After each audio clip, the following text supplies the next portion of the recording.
CS 2028 की तैयारियों को गति देते हुए उज्जैन संभाग आयुक्त आशीष सिंह व कलेक्टर ने आज मीडिया प्रतिनिधियों के साथ में शिप्रा खान डायवर्जन, सेवरखेड़ी सिलारखेड़ी जल प्रबंधन परियोजना का संयुक्त रूप से गहन निरीक्षण किया। अधिकारियों ने दावा किया कि यह महत्वाकांक्षी परियोजना आने वाले समय में शिप्रा नदी को सदैव प्रवाहमान रखने में मील का पत्थर साबित होगी। संभाग आयुक्त आशीष सिंह ने मीडिया को प्रोजेक्ट की जानकारी देते हुए बताया कि इस भ्रमण का उद्देश्य सभी को इन महत्वपूर्ण कार्यों से अवगत कराना है। उन्होंने स्पष्ट किया है कि इस परियोजना का लक्ष्य केवल सीएस 2028 के लिए नहीं बल्कि इसके बाद भी पूरे वर्ष शिप्रा में जल की उपलब्धता सुनिश्चित करना है। आयुक्त ने पिछली व्यवस्था को याद करते हुए बताया कि पिछले सिंहस्थ में नर्मदा नदी के जल को शिप्रा में मिलाकर स्नान कराया गया था, लेकिन इस बार का प्रयास है कि शिप्रा न केवल सिंहस्थ में बल्कि सदैव प्रवाहमान बनी रहे। सेवर सिलारखेड़ी प्रोजेक्ट की कार्य प्रणाली समझाते हुए उन्होंने बताया कि सेवरखेड़ी स्थल पर एक बैराज का निर्माण किया जाएगा, जहां बारिश के मौसम में लगभग 7 दिनों तक पंपिंग स्टेशन के माध्यम से पानी को पंप करके सिलारखेड़ी या फिलहाल खीरी डैम तक पहुंचाया जाएगा। इस डैम की पर्याप्त जल संचयन क्षमता है। यहां से संचित जल को बाद में गुरुत्वाकर्षण के सिद्धांत पर वापस शिप्रा नदी में कुमारी गांव के पास छोड़ा जाएगा। आयुक्त ने आश्वस्त किया कि इतनी पर्याप्त क्षमता है कि बारिश के मौसम के अलावा शेष 8 से 9 महीनों की अवधि में भी शिप्रा को लगातार प्रवाहमान रखा जा सकेगा।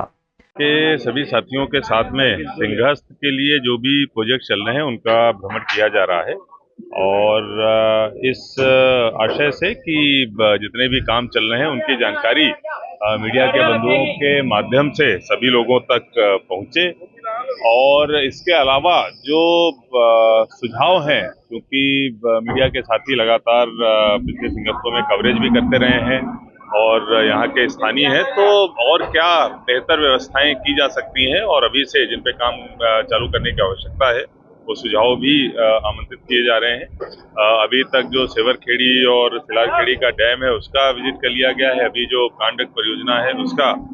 विजिट किया जा रहा है और इसके बाद में सभी मीडिया के साथियों से सुझाव भी प्राप्त किए जाएंगे। 30 किलोमीटर का टोटल प्रोजेक्ट है और पिछली बार की जो परियोजना थी वो छोटे स्तर की परियोजना थी और उसमें मेंटेनेंस करने का और साफ सफाई करने के पर्याप्त प्रावधान नहीं थे, इसीलिए वो सफल नहीं हो पाई। इस बार की जो परियोजना है इसको बहुत बृहद स्तर पर लिया गया है और पिछली जो गलतियां हुई थी उनसे सीख लेते हुए किस तरीके से इसको मेंटेन करना है, लगातार साफ सफाई करनी है, उसके भी पर्याप्त इंतजाम किए गए हैं और इसकी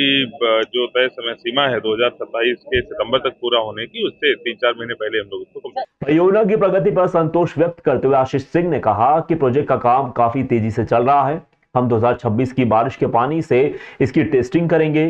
इसके बाद 2027 का पूरा बारिश का पानी इकट्ठा करेंगे। सीएस 2028 से इसे पूरी तरीके से उपयोग में लिया जाएगा। यह जल प्रबंधन परियोजना उज्जैन की आस्था व पर्यावरण संरक्षण के लिए एक महत्वपूर्ण कदम मानी जा रही है, जो भविष्य में शिप्रा नदी के प्रदूषण और सूखे की समस्या को हल करने में सहायक होगी। साथियों के साथ हम लोग सिंहस्थ के कार्यों को देख रहे हैं और उनके सुझाव प्राप्त कर रहे हैं। उसी के क्रम में अभी हम खान डक्ट परियोजना के साइट पर आए हैं और यहाँ पे आप देख पा रहे हैं कि 30 किलोमीटर का ये जो डाइवर्सन परियोजना है उसमें 18 किलोमीटर कट एंड कवर का है और 12 किलोमीटर जो है वो टनल का हिस्सा है और इसमें जो इसकी फ्लो की कैपेसिटी है वो 40 क्यूमेक की है, जिससे कि जो कान नदी है पूरी यहाँ से 30 किलोमीटर डाउनस्ट्रीम पे जाके गंभीर नदी में मिलेगी और जो एक उद्देश्य है कि शिप्रा नदी का जो जल है वो आचमन योग्य और स्नान करने योग्य रहे, उस दिशा में एक बहुत ही महत्वपूर्ण ये परियोजना रहेगी। और जो निर्धारित प्रगति होनी चाहिए थी 37% के आसपास, उससे अभी हम लोग आगे ही चल रहे हैं। 40% के आसपास की प्रगति अभी है, जो कि काफ़ी संतोषजनक है और आने वाले समय में भी हमारी कोशिश रहेगी कि समय से पहले इस परियोजना को गुणवत्ता के साथ कंप्लीट करें और जो उद्देश्य है वो पूरा हो।